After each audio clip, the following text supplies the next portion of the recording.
Hello everyone and welcome to Investigate the Hype Polars Edition. Today we will be covering some of the latest DataFrame tools, or I should say one of the latest DataFrame tools in the Python ecosystem. And of course, in order to see if it is worth everything that it says it is, we will be comparing it to the tried and true DataFrame realm of Python, of course, pandas. And so when we compare these two tools, we are seeing, can Polars beat the status quo? And if it does, what adjustments do I need to make to my core mental models of how my current understanding of data frames? Absolutely love pandas. I've been using pandas for a number of years now, and Polars has recently jumped onto the DataFrame scene amongst many, many other DataFrame libraries. But I will say, Polars is the one that is seemingly pulling ahead of the rest of them. So today we're going to do a quick investigation of, is Polars worth the hype or not? And now in order to investigate this, I've set up just a series of problems for us to work through. And in these problems, we are going to be tackling them both in Polars and in pandas, and then we'll investigate some of the core conceptual changes that we need to make to our mental models when working with this new tool. And we'll even see what mental models we can carry over from our understanding of pandas. So let's go ahead and dive into the examples that we have prepared for today. For our very first problem that we have here today, we will be investigating a fairly popular problem here that we have at Don't Use This Code. It's called deltas to state. And so the whole idea here is that we are given a series containing some snapshots of an evolving process. How do we determine the state at any given point in time? And in parentheses is for pandas, such that we can index align the results against other structures. And how do we derive this state at any point in time given this series just containing the deltas? Now, this problem has come up quite a bit for me in my consulting work. I would do a lot of work with upgrading devices and tracking large numbers of devices. And so at any given point in time, we have a table of all of the devices and the date that they were upgraded. Then we need to derive, well, what version are these devices currently on? And if I do a cross-sectional look, how many devices do I have on a given version on a given date? And so these types of problems are fairly common, and I really wanted to do something that I thought would stretch Polars just a little bit. And you can see that we will have just a tad extra vernacular to understand. Now, before we can get into the question, or before we get into the data, we need to understand the question, how the data will be laid out. So we're going to have a single series of data, and these series will contain different entities. Each of these entities is going to have one or more entries, and those entries will incorporate a timestamp and then their current state. Say this device was just provisioned, which we will do at the beginning of the lifetime of all of our devices.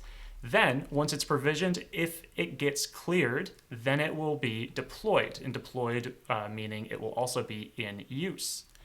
And we'll change our state into a deployed state. From there, we might undergo maintenance. Say this device goes down, we need to bring it off and perform some maintenance. And then, of course, put it back into an in-use state.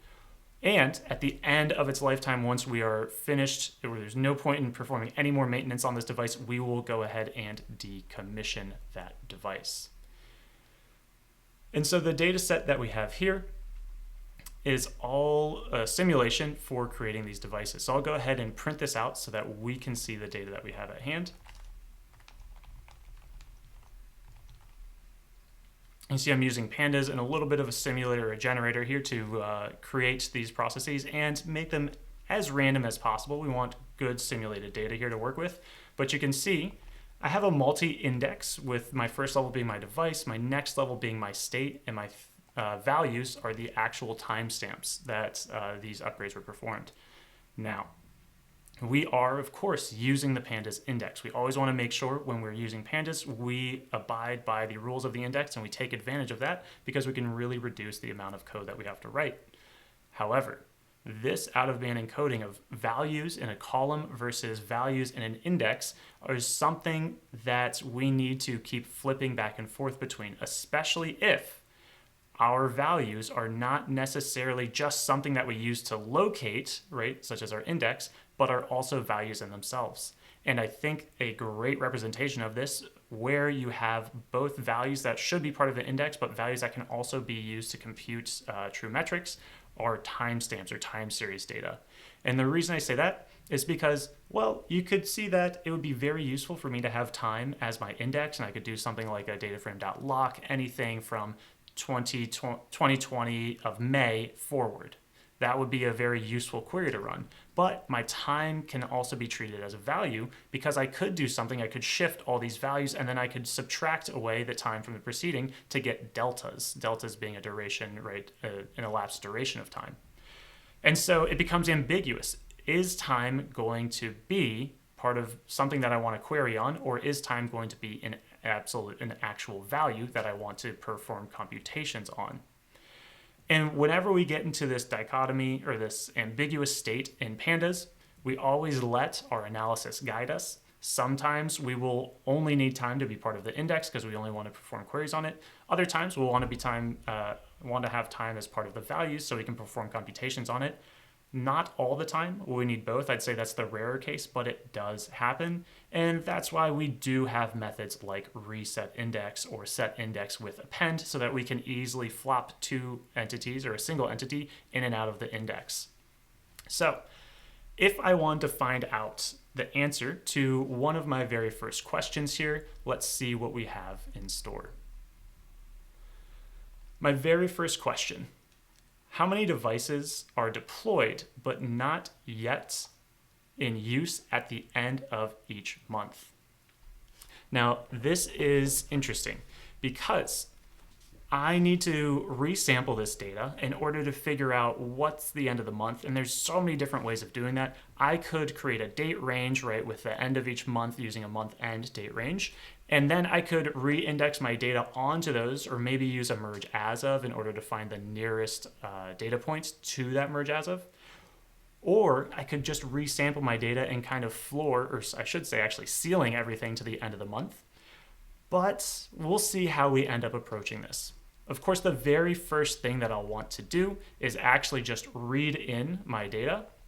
And so I've stored all of these data in a Parquet file. And for those of you who aren't familiar with Parquet files, just a nice binary file format for reading and writing columnar data.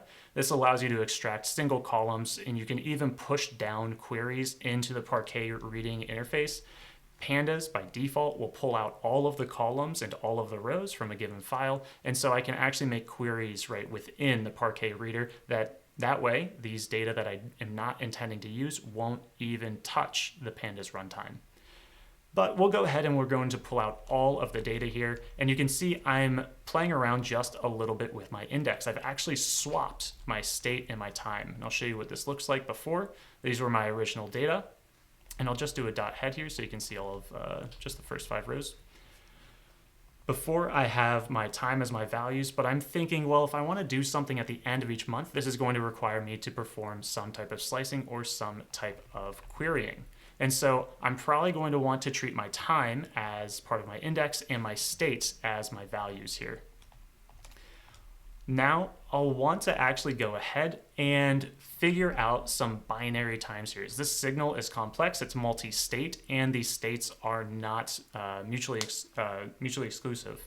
And so I can actually be in more than two states at a given time, because I could be deployed, but then I could also be in maintenance later on.